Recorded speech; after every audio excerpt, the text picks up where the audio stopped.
A central Paris railway station at the height of the rush hour. Thousands of passengers head for home.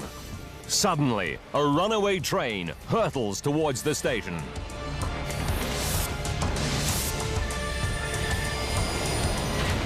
"307 tons of crashing metal slam into a packed commuter train. 56 people die. It's Paris's worst ever train crash. Now, using advanced computer simulations, we reveal exactly what led to tragedy at the Gare de Lyon.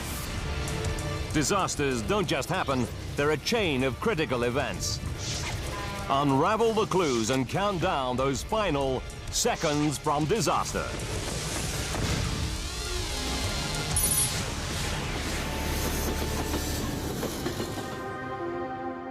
Europe. France. Paris. June 27th, 1988. A summer's evening in the French capital. Paris is the focal point of the French rail network. The French are proud of their rail system. It's one of the biggest in Europe, with over 34,000 kilometers of track. With state funding and an ongoing modernization program since the early 80s, the system is increasingly high-tech and efficient. 6:20 p.m. The 5:38 inbound commuter service from Melun to Paris Gare de Lyon station is running on time. It's a 40-kilometer journey, which takes 50 minutes. It's an 8-carriage train. And in the driver's cab is 42-year-old Daniel Solin. He's worked for SNCF, the French National Railway, since he was 15. Jean Beauvais is the guard on the train. He's another old hand who also joined the SNCF straight from school. So far, it's been a routine trip. But at 6:36 p.m., 8 kilometers outside Paris, as the train passes through Gare de Lyon station, something unexpected happens. A young woman in the second carriage leaps up and pulls the emergency cord. A bell in Solin's cab tells him someone has pulled the cord, automatically activating the brakes. The woman slips from the train and disappears. Before the train can set off again, Solin needs to reset the alarm and rearm the brakes. It's an all too familiar procedure. It should only take a few minutes, but nevertheless, Solin radios the control room to alert them to the holdup. 6:40 p.m. Most of the passengers, fearing a long delay, leave the train to find another way to complete their journey. The remaining few resign themselves to a late arrival in Paris. Solin and Beauvais set about rearming the brake system so the train can continue its journey to Gare de Lyon station. Gare de Lyon is the Paris rail station serving the south and east of the country. Behind its magnificent 19th century exterior lies one of Europe's most sophisticated rail hubs. It's one of France's busiest railway stations, with a mixture of intercity service and commuter trains serving the suburbs.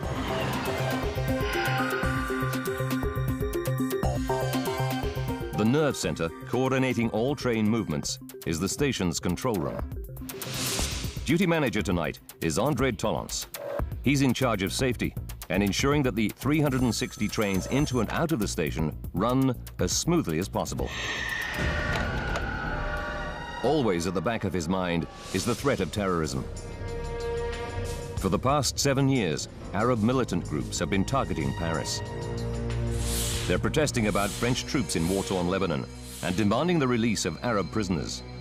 Many of the attacks have been on trains in and out of the city. 6:45 p.m.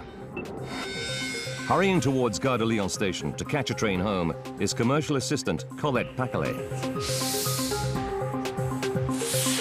She was late leaving the office and worries she'll miss her train. Colette is a recently divorced single mother, and she's anxious to get back to her son, 13-year-old Nicholas. When I finish work, I automatically hurry back to take care of my son. I fix him something to eat and help him with his homework. 40-year-old Dominique Pavy, who works at the Louvre Art Gallery, is also rushing to catch the same train. Like thousands of others, she's still grappling with the new summer timetable. With new train times and altered routes, it's a recipe for confusion and missed trains. 7:02 p.m. Solin has now fixed the brakes and the train is ready to depart for Paris. But it's taken him much longer than expected. The train is now 26 minutes behind schedule.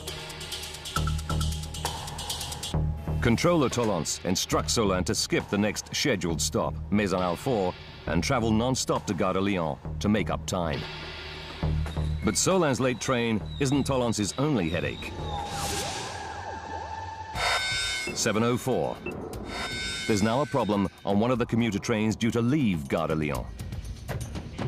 It's the train that Colette and Dominique are rushing to catch. Commuter trains have a driver and a guard. Driver André Tanguy is ready to go, but the guard is running late. Without him, the train can't leave. It's good news for single mother Colette Paquelet. She was worried that she would miss her train, so she's relieved it hasn't left. She even manages to secure her usual seat in the front carriage. The delay means more people pile onto the train. Another late arrival is Dominique Pavy.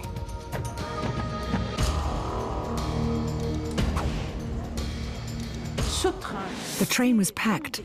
It was hot because it was summer. And being underground, it was hot and sticky. All the passengers and their driver Tanguy can do is sit and wait for the guard to arrive. Their outbound train is on platform 2, the same platform that the late-running inbound service from Melun is due to use. But they needn't worry. Signalers have pre-programmed a set of points to prevent Solin's train from going into platform 2. 500 meters before it reaches the station, the points will automatically switch, sending the train into empty platform 1 instead. 7:07 p.m. Solin's inbound train is now traveling at over 95 kilometers per hour. A yellow signal warns him he should start to slow down. Just ahead is a steep gradient leading into Gare de Lyon station. He applies the brakes, but there is barely any response. To his horror, Solin realizes that his brakes aren't working. He can't slow his train down. The 300-ton train is hurtling out of control. It's less than 2.5 kilometers to the packed rush hour station. A runaway train with defective brakes races towards Paris's Gare de Lyon. It's rush hour, and the station is packed with commuters, including those waiting on a delayed outbound train.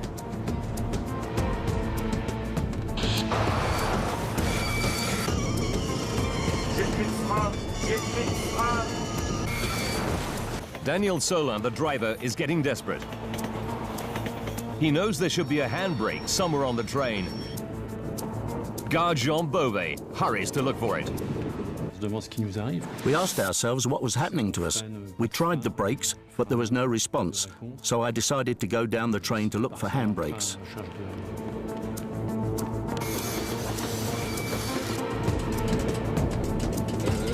Solin keeps trying the brakes. It slows the train, but only a little. 7:07 p.m. and 30 seconds. Solin radios a desperate warning to the control room. Stop everything, I've got no brakes. Stop everything, I've got no brakes. Panicking, Solin hits the train's radio alarm signal. It can't be heard by passengers who are still unaware of the danger. But it activates a high-pitched audio alarm in the Gare de Lyon control room and the drivers' cabs of all the commuter trains within the vicinity. Immediately, signalmen turn every green light to red. drivers stop their trains wherever they are. Within seconds, the entire network grinds to a halt, apart from one train. Unable to do more from his cab, Seul then hurries the remaining passengers to the rear of the train. At Gare de Lyon, the guard on the delayed outbound train has finally turned up. But now driver Andre Tanguy's signal switches to red. He has no idea what's going on, and the high-pitched whistle on his radio means he can't use it to find out.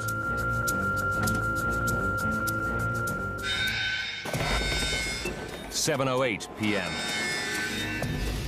The runaway train hits the beginning of the steep 4-degree gradient that leads into the station. It picks up speed on the sharp descent.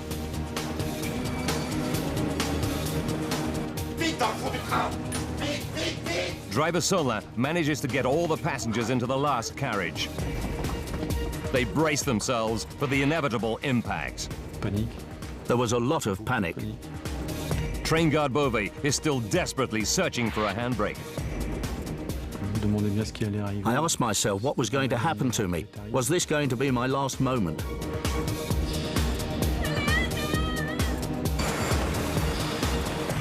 "7:08 and 15 seconds. At Gare de Lyon station, Andre Tanguy is still not sure why he's stuck on a red light.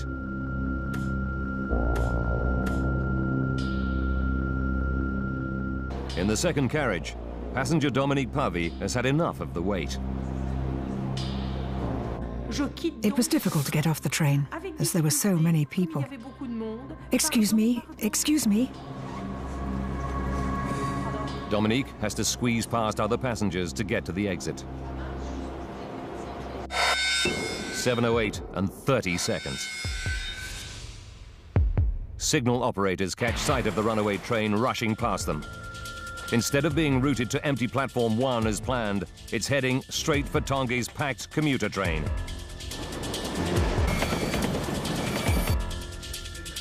The signalmen immediately issue a warning over the station's public address system to evacuate the train.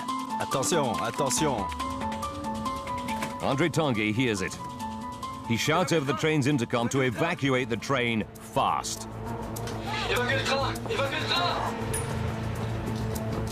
Passengers scramble to reach the doors. 7:08 and 45 seconds.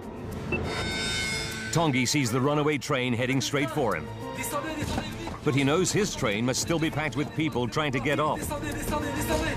Instead of jumping clear, he bravely stays on the intercom, repeating his warning to passengers.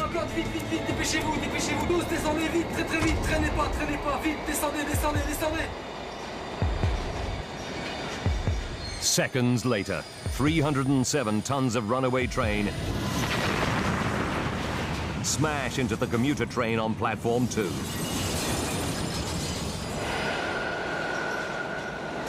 Dominique Pavy leaves the train just in time. She feels the impact of the massive collision just meters behind her.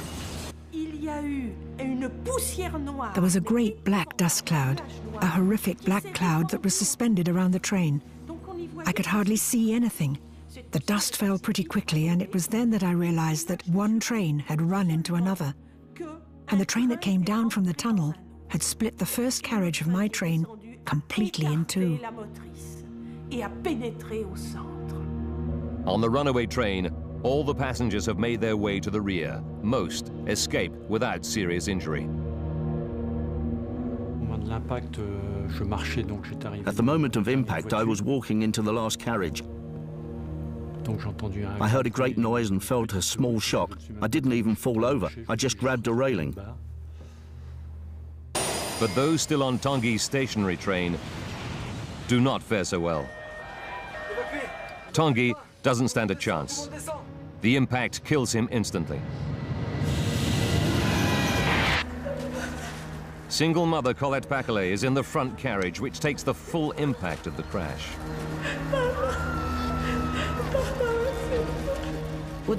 First, I thought it could be a bomb. I don't remember how long it lasted. 10 seconds, 20 seconds. I had no idea of time. I had just enough time to think, oh, I'm going to die. Papa, help me. Just seconds ago, Colette was looking forward to spending the evening with her young son. Now she lies trapped in the wreckage with dozens of other severely injured passengers. If she doesn't receive medical attention soon, she may not survive. A runaway train crashes into a packed commuter train at Paris's Gare de Lyon.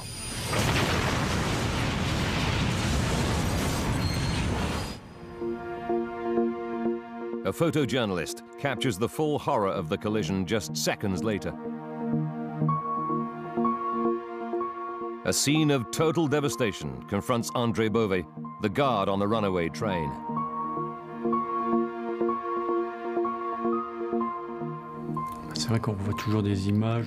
I still see images, a kind of burning smell, and then people crushed in the carriage. I can still see all that. And just after the impact, the start of the groans. I just wanted to run away. 7:20 p.m. 11 minutes after the disaster, the first rescue workers arrive at the Gare de Lyon. Dr. Runi Yankovitsi, a war-hardened surgeon who saw brutal fighting in the civil war in Chad, has never seen anything like it. It was like a tin of sardines that had been opened. It was totally horrific. There were bodies falling out of windows which were all cut up. You could see decapitated people, amputated people. It wasn't like surgery in wartime, it was worse than surgery in wartime. The scale of the disaster quickly becomes apparent. Rescue workers estimate there are over 100 people trapped in the crushed and twisted train. Colette Paquelet is one of them. The young mother is pinned between two seats in the first carriage.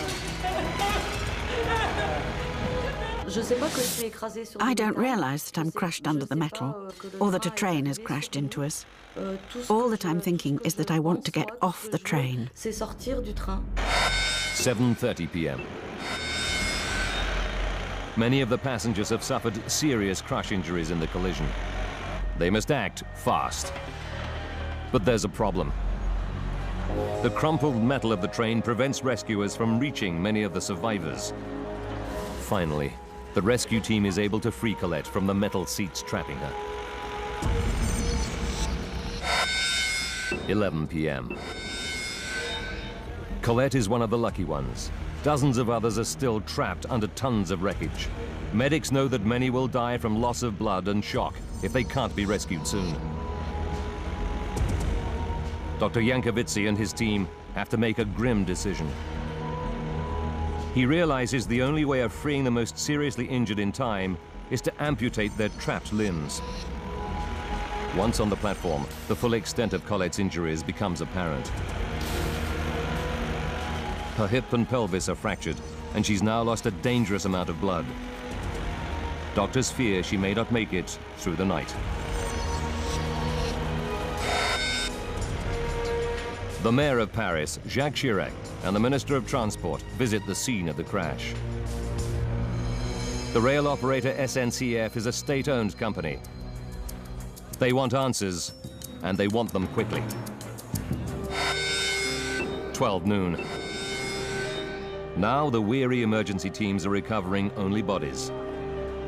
The mangled trains are finally torn apart, and the runaway is pulled away for analysis by the accident investigation teams. 56 people are dead, and 57 are injured. In hospital, Colette's heart stops beating, but doctors manage to resuscitate her. It's 3 months before she's well enough to go home to her son. Parisians grieve for the people killed in the Gare de Lyon train crash. It's the worst rail disaster in the French capital's history. But there is anger too. France has one of Europe's most sophisticated rail networks. There are many safety procedures in place to prevent an accident like this. How did such a major disaster strike here? The runaway train was a Z5-300.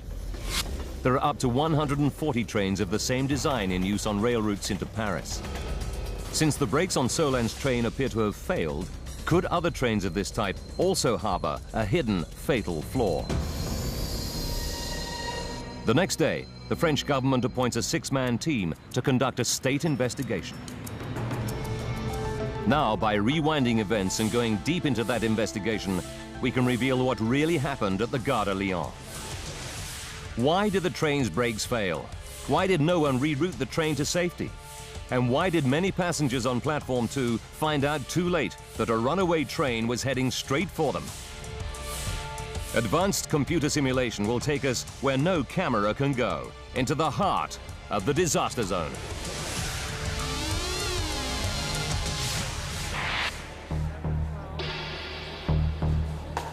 Investigators move the wrecked runaway train to a siding. 3 days later, they begin an inch-by-inch examination of the shattered hulk to find out what went wrong with its braking system. Jean-Pierre Pascal is the investigation team's chief technical advisor. He's head of the National Research Laboratory of Transport and an expert on rail braking systems. Pascal is shocked by the scale of the disaster. This accident at the Gare de Lyon is important because of the number of victims and the scale of the catastrophe. It was exceptional. It wasn't something that I could have even contemplated. I had never seen anything like it. Pascal knows that over the past 7 years, terrorists have been bombing French trains. Are militants now using a deadly new tactic to cause carnage on the French rail network? Until investigators find out, thousands of innocent travelers must live in constant fear of attack.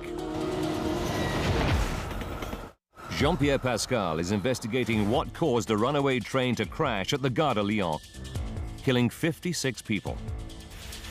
His first job is to examine the crashed train. He knows the brakes failed and needs to understand why.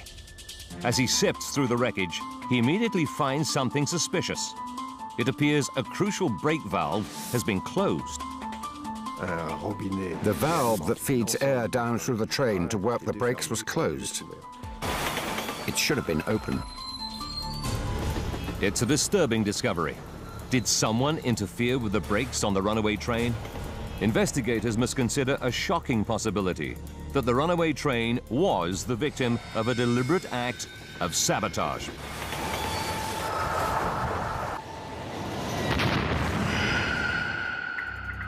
The brakes are powered by compressed air generated in the engine carriage. The air is forced down a pipe which runs the entire length of the 8-carriage train. Each carriage has an individual brake unit which gets air from this pipe. There's a valve on the pipe at the rear of the engine carriage. On the runaway train, the lever controlling this brake valve is shut, preventing air traveling through the train to power the brakes. The investigators believe there's only one possible conclusion. Somebody must have closed the valve. Pascal realizes that whoever did this must have had specialist knowledge of the train's braking system. So he does not believe it bears the hallmarks of a terrorist attack. Yet it is clear that the valve has been shut.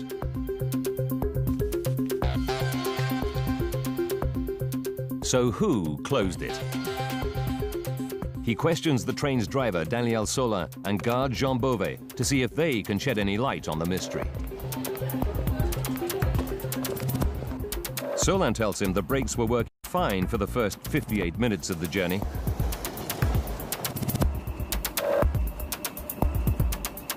They even bring the train to a quick stop when someone pulls the emergency alarm at Gare de Lyon.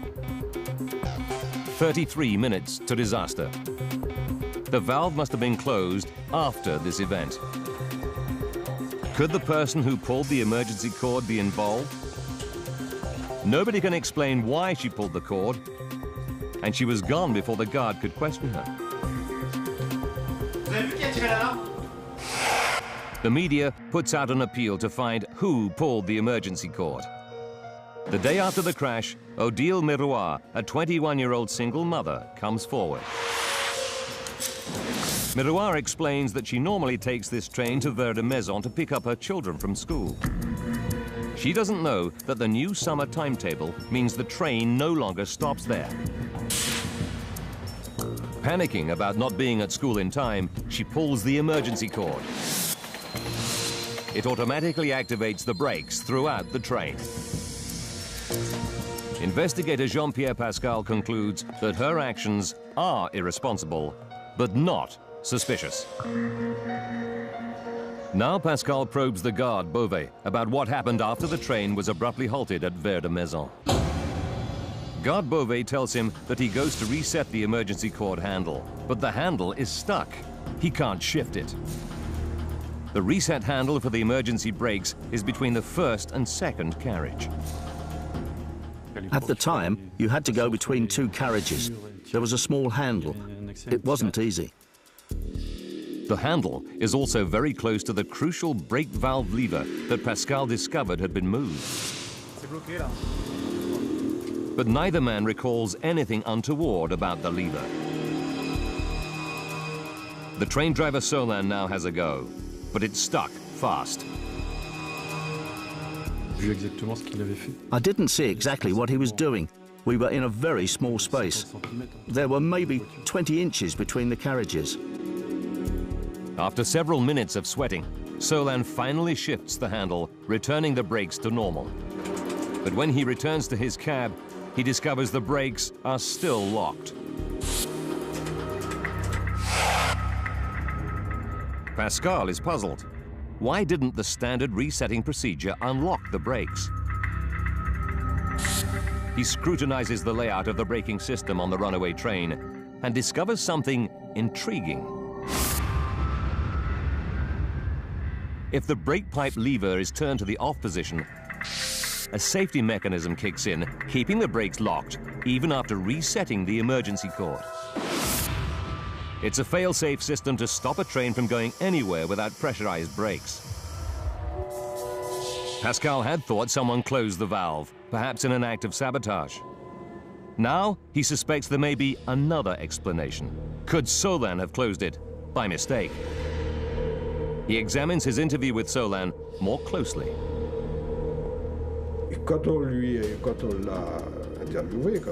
When we interviewed him, when we asked him questions, he admitted it. He said, "I touched that lever to help myself get a good grip." He did it to try and free the handle he thought was stuck. It confirms Pascal's hunch. While trying to reset the emergency cord handle, Solin uses the main brake pipe lever to get more purchase. As he struggles with the emergency cord handle, he inadvertently moves the brake pipe lever, accidentally closing it. Solin thinks he simply reset the emergency cord handle.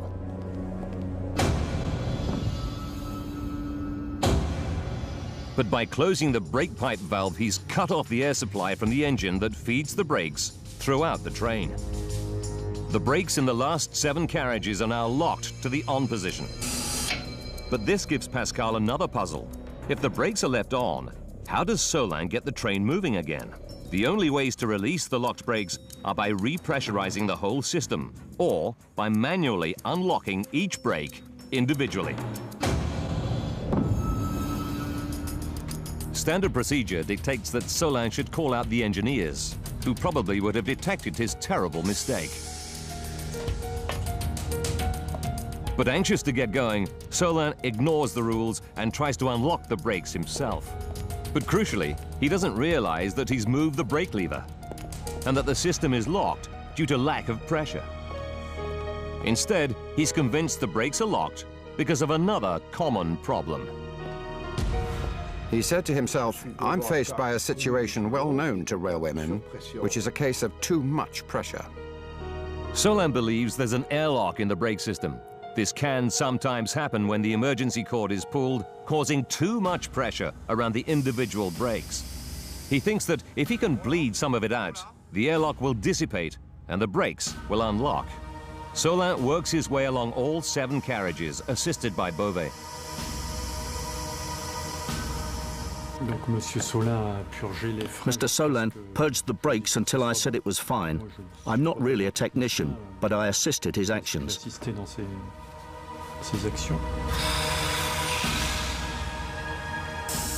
It works. The brakes are freed.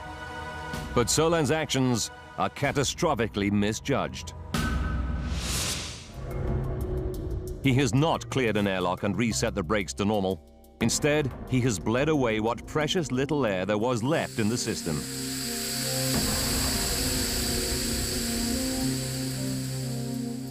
He's freed the brakes, but also inadvertently overridden one of the fail-safe systems. And with the main brake pipe valve closed, there's no way for new air to come in and replenish the system.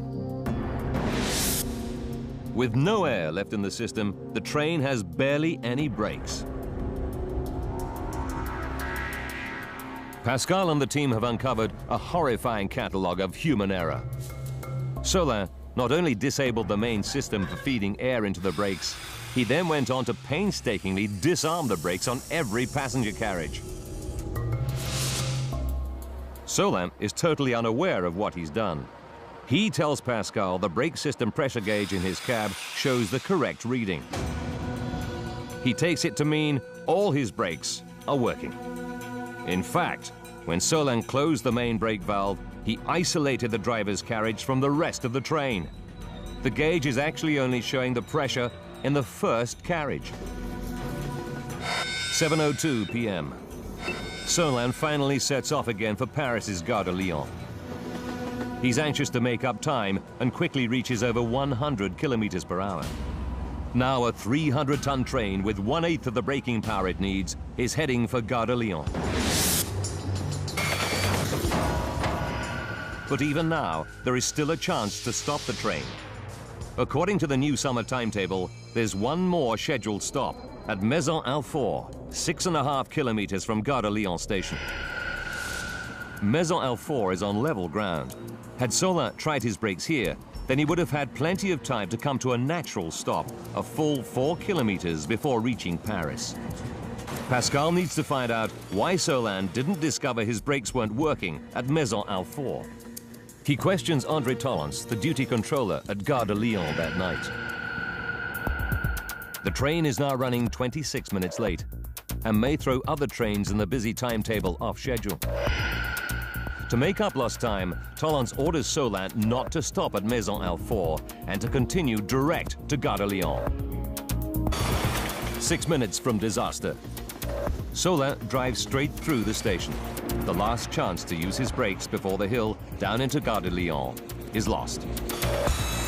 Yet Pascal knows there are still 2 safety procedures in place to avert catastrophe. The train has a backup electric-powered brake. And at Gare de Lyon, station staff could have used the points to divert the runaway to an empty stretch of track. So why did they both fail? He turns to the last leg of the runaway train's journey to explore Solin's actions after he discovers his brakes are faulty. 2 minutes from disaster. A yellow signal indicates to Solin to start slowing down. His train is just over 1.5 kilometers from Gare de Lyon. Pascal analyzes the onboard tachograph, which records the train's speed.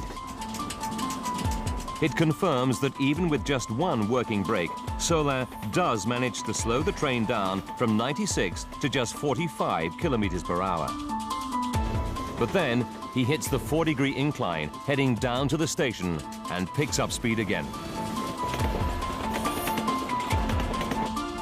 Even now, Solin still has one last chance to slow down the runaway train. The investigators know that his train has an auxiliary electric-powered brake system. It's designed to slow trains going at high speed to save wear on the brake pads. They're puzzled. Why doesn't he use it? Solin reveals that Beauvais did go in search of a handbrake in one of the carriages. J'ai plus de frein. J'ai plus de frein. But Pascal knows that even if he had found it, it would have been useless. The handbrake is only designed to stabilize a stationary train and is simply not powerful enough to stop a train at high speed. Yet the auxiliary brakes, which could have effectively slowed the train, are operated from the driver's cab, right under Solan's nose. Why didn't Solan use them? Pascal discovers a loathing of the electric brake among drivers. They avoid using this brake because it can cause problems. La conjugaison avec le frein pneumatique. The combination of air power and electric brakes can often cause jams, locking the wheels. In general, drivers don't use it. Solan was unaccustomed to using the electric brake, and in his panic, he simply forgot it was there. Pascal calculates that if Solan had applied the electric brake in combination with the sole working air brake in the driver's carriage, he could have slowed the train enough to avoid a major collision. According to the calculations we made at the time, the impact would have been only slight. The train would have virtually stopped. But he didn't think of it. Solan's terrible oversight means he loses his last chance to halt the runaway train. But one safety system still remains at the station. Pascal turns to the actions of the station staff. Standard procedure when faced with a runaway train is to identify it and divert it safely to an empty stretch of track. So why didn't this happen? 1.5 minutes from collision. Controller Tolance tells Pascal that he hears Solan's distress call over the radio. Gare de Lyon, I've got no brakes. Gare de Lyon, I've got no brakes. In any communication with the controller, the driver should give his name and position. Stop everything, I've got no brakes, stop everything. But in his panic, Solan makes a terrible mistake. He doesn't identify himself. Tolance has no idea which train the distress call came from, and Solan's voice is so distorted with emotion, Tolance doesn't recognize him. And if he can't identify the train, he can't divert it. The controller tells investigators that when he tries to raise the mystery driver again, there's no response. Solan must have left his cab. They realize that this episode leaves Tolance with a terrible predicament. All the controller knows is that the runaway train must be one of 4 trains bound for the underground platforms. Investigators learn that now Tolance and his staff try to call all 4 drivers. If they can eliminate the 3 that are not in trouble, they'll be able to identify the runaway train and divert it to an empty stretch of track. But there's a problem. Before Solan left his cab, he hit the general alarm. It sent a high-pitched whistle through all trains on the network, telling drivers to pull up till they receive instructions. But it also means that drivers start to call Tolance to find out what's going on. Tolance explains that this barrage of calls prevents him from identifying the runaway in time to divert it. But investigators are about to discover that even at this stage, disaster was still not inevitable. On reaching the station, Solan's train was supposed to be routed into Platform 1, an empty platform.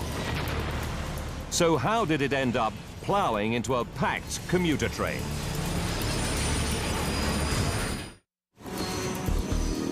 French investigator Jean-Pierre Pascal has discovered that the station staff couldn't divert the runaway train away from the packed commuter train because the driver failed to identify himself. But when Pascal explores the final moments before the collision, he makes a startling discovery. Pascal learns that Gare de Lyon's train routing technology allows signalers to program the points in advance. He finds that the inbound train's route into the station should have been pre-programmed earlier that day, before the crisis. The runaway train was on track 2S, heading for the commuter train on platform 2. But 500 meters before the station, a set of points on the track were supposed to automatically switch Solan's train off line 2S and into platform 1, which was empty. The runaway train would still have hit the buffers at the end of the track, but Pascal is convinced the crash would have been far less devastating. In my opinion, no one would have been hurt. The train would have been wrecked, but there would have been no injuries. Did the signalers forget to program the points? Pascal checks and finds there was no oversight. The signalers did their job correctly. So what went wrong? Pascal probes the final moments leading up to the fatal collision. He discovers that when signalers hear the general alarm, the regulations demand that they initiate what's called the general closure procedure. It's a drastic measure. All signals now turn red, stopping all trains moving anywhere on the lines in and out of Gare de Lyon. But the closure procedure has drastic consequences that the signalers could not foresee. It destroys the last chance to avert catastrophe. In order to give the signalers full manual control of the network, it overrides all automatic pre-programming of routes. The points no longer automatically reroute Solan's train into an empty platform. Instead, the points lock into their current position. The collision is now unstoppable. It's the final piece of the puzzle. Investigators can now understand the extraordinary convergence of events that caused the Gare de Lyon train crash. How a runaway train was left speeding towards Paris. Why all the safety procedures failed.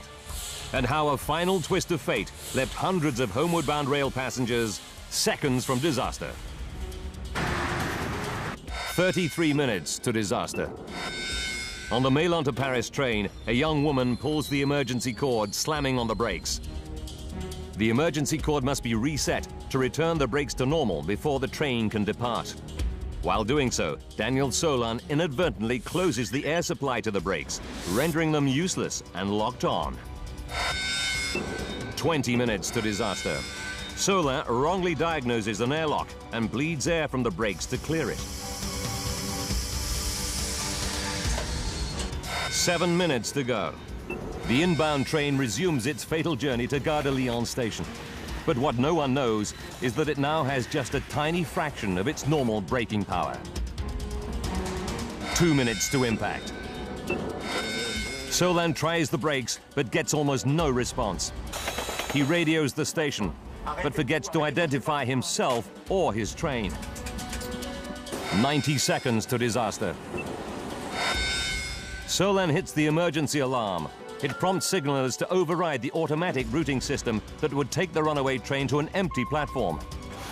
It sets the runaway train on a collision course with the packed commuter train on platform 2. Disaster is now inevitable. 15 seconds to disaster. Delayed driver Andre Tanguy now sees the onrushing train. He orders his passengers to evacuate fast. As the train heads straight for him, he stays at his post, desperately repeating his warning. The collision claims 56 lives. Investigators conclude that had it not been for Tanguy's brave self-sacrifice, many more people would have died. The self-effacing Andre Tanguy emerges as the hero of the Gare de Lyon tragedy.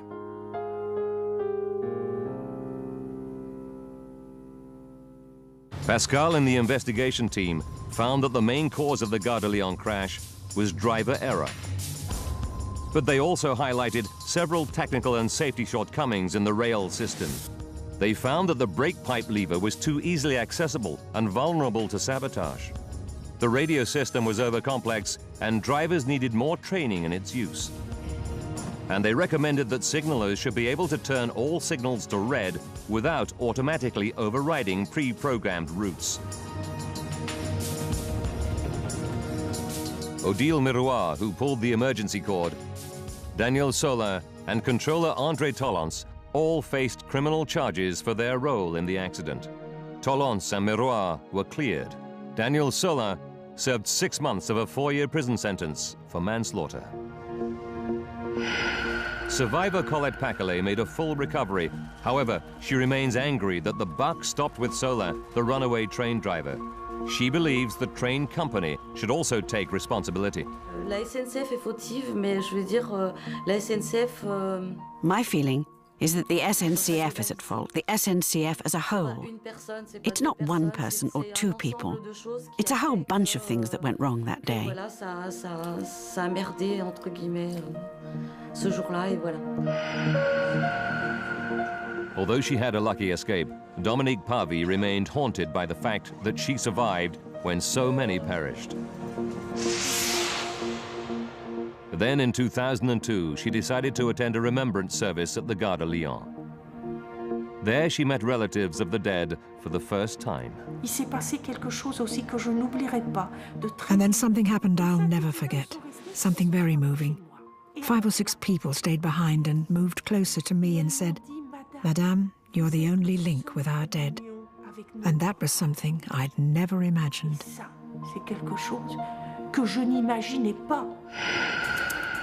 In the wake of the tragedy, SNCF introduced a raft of new safety measures. An intercom system allowing passengers to talk directly to the driver will replace the emergency cord system. It'll mean that only the driver can activate the brakes in an emergency. It overhauled its driver training program and phased out brake pipe levers. And radio communication on the network was upgraded. Hard lessons were learned from the tragic events at the Gare de Lyon. Modernization came at a high price. But in the wake of the disaster, France now has one of the safest and most technologically advanced rail networks in Europe.